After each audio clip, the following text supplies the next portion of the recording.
So ever since Shakur Stevenson fought, he has been receiving a lot of hate.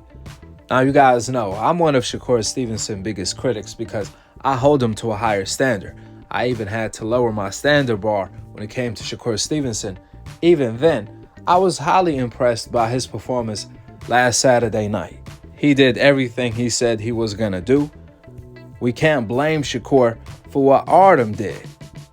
You only could blame Shakur for what Shakur Stevenson did, and everything he said he was gonna do, he actually did it. He backed up Artem majority of the night. He tried his best to knock him out. However, Artem was boxing smart, utilizing his angles and feints, which by doing so, he was able to go 12 rounds with Shakur.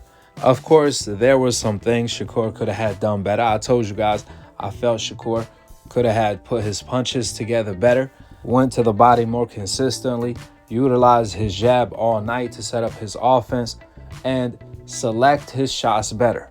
My only criticism of Shakur Stevenson's performance was for him to start working on his offense to be more versatile with it. Due to the fact I hold him to a higher standard, I think there were some things if Shakur did, he would have been able to get the stoppage, such as catching and shooting, and not just waiting on Artem to make a mistake, but more so creating his own offense by being more versatile with it. However, on Twitter, the fans on Twitter are bashing Shakur for moving his head too much. I kid you not. So wait a minute. The fans went from criticizing Shakur of moving too much with his feet to now all of a sudden when Shakur was the one going forward, now they bashing Shakur for moving his head.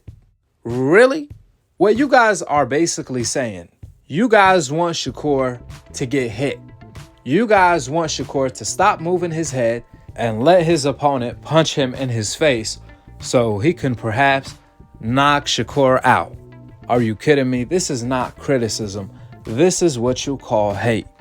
I could understand the criticism of Shakur needs to let his hands go. He needs to place his shots better and be more creative with his offense so he can be responsible defensively while being offensive at the same time. But to say Shakur is moving his head too much, that's idiotic. I mean, what's next? You guys gonna criticize Shakur for putting his hands up to block punches? Really? How are you guys gonna criticize Shakur for moving his head too much when he's standing in the pocket 90% of the times during the fight? You guys are better off watching slap boxing at that point. The name of the game is hit and don't get hit. The name of the game is not hit and be hit. Crawford even came out and said, quote, F him, little bro. Shakur, let him know how you feel.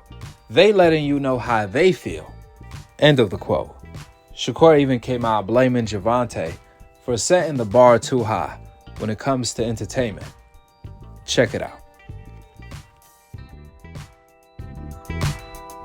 I think now because, Tank is the face of boxing and he get a lot of knockouts that people kind of making it like, if you ain't doing what Tank doing, then they going to say it's boring. Do you feel like it's because of how his style is that they kind of putting that on you, like wanting you to do that?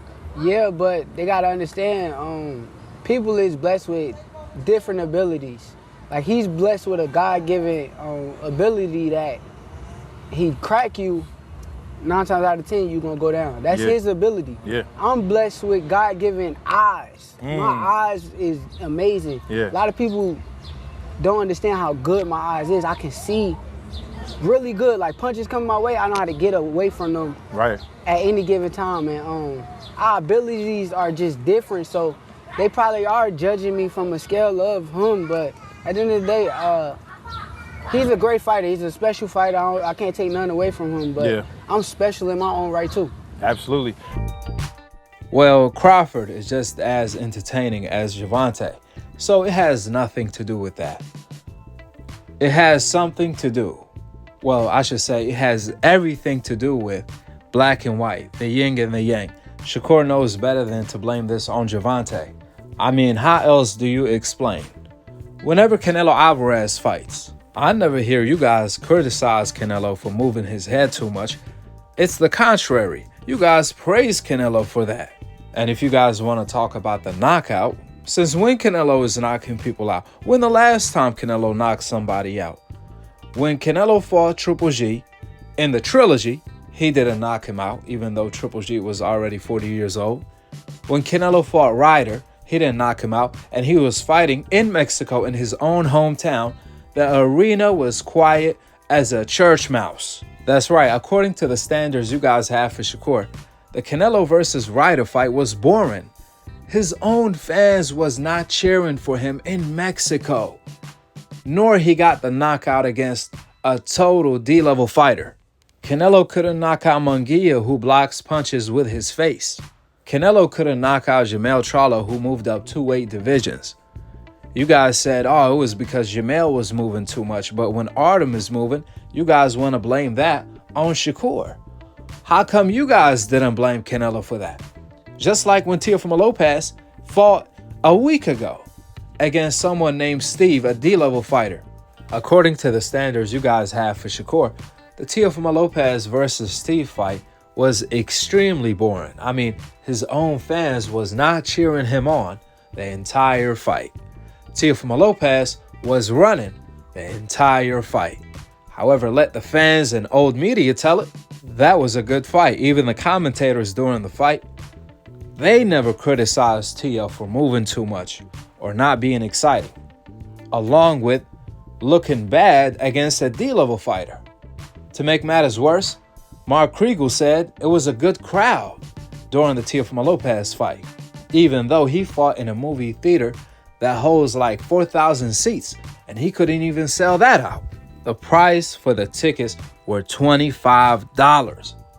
And at the end of the fight, before the bell rang, the fans were walking out of the arena. How come ESPN didn't show that like they did with Shakur? It's not that odd for the fans to leave the arena before the final bell. Because I go to a lot of fights, and they usually do that if one fighter dominated and they already know the results. Plus, they could tell it's not going to be a knockout in the 12th round. A lot of fans leave in order to beat the traffic. However, ESPN tried to paint the narrative that Shakur is so boring. But why they didn't keep that same energy with Teofimo Lopez? Why Timothy Bradley wasn't saying the Teofimo Lopez fight was boring and he's running, plus he can't sell, and this is why he can't sell. Meanwhile, for Shakur, who sold out an arena, he had a full packed house. He sold way more tickets than Teofimo Lopez. Like I said before, Teo fought in a movie theater and the ticket prices was $25. On the other hand, Shakur fought in an arena and his ticket prices was way more than that. Even then, Shakur sold it out. On top of that, Mark Kriegel, during the fight, was not praising Shakur for being a star because he had a full packed house. Way more than Teofimo Lopez. Mark Kriegel even asked Shakur during the post-fight interview after the fight. There was boos during the end of the fight. I was surprised. Why is that? I mean, who asked that type of question? Shakur responded in a good manner because Shakur pointed out that was because of Artem. It was because of my opponent, not me. I was going forward. I was trying to fight. Basically, you can't blame me for what my opponent did. Here is the thing. Old media and you Rays fans can't have it both ways.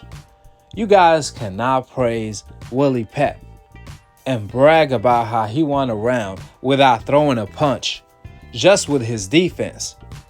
But when Shakur displays that and more, you guys trash Shakur for the same things I praise other hopeless fighters for, like Willie Pep, Canelo, etc., etc., etc. Shakur is already showing off his defense while countering, while staying in the pocket. Shakur is showing off his defense, applying pressure, going forward. However, can you imagine if Shakur pulled off a Willie Pep, just moving around the ring 24/7 and not throwing a single punch back for an entire round? Do you guys think the judge is going to give him the round? Better yet, do you guys think old media is going to praise Shakur Stevenson like they praised Willie Pep for his amazing, masterful defense? That's a rhetorical question. Of course not, because Shakur doesn't have the complexion for the connection to get the ultimate protection the way Willie Pep did. So this has nothing to do with Gervonta setting the bar too high when it comes to entertainment, because they still praise Canelo for being boring and ignore the fact that Shakur is more entertaining than Canelo. Teofimo Lopez, Willie Pep, Tyson Fury when he fought Francis Ngannou. Remember how boring that fight was? Because of Tyson Fury, not because of Francis Ngannou. Like I said before, it's all about the yin and the yang, black and white. It's that simple. It doesn't take a genius to figure this out. The fighters on the coincidental list are held to a higher standard than the fighters on the hope list. You never see old media criticize fighters on the hope list for holding, being boring, moving around. They call that the sweet science. But the moment a fighter on the coincidental list does it, all of a sudden they get criticized. This is not a coincidence. This is why I warned Shakur. You can say Fury beats Ali. You can say everything the race fans and old media want to hear for race credit, to be able to fit in. Guess what? That only lasts for the moment in time, because the moment you fight, all of a sudden, they don't care about none of that. They don't care about nothing you said. All they care about is the yin and the yang. All they see is black and white. So might as well keep it a buck. Might as well tell the truth, since they hate you anyways. You are damn if you do, damn if you don't. With the opinions out of the door and the facts laid out on the table, go ahead and drop your thoughts in the comment section below. Subscribe below. And to be continued on the next episode of Akhi TV. Peace out. Wa alaikum assalam wa rahmatullahi wa barakatuh.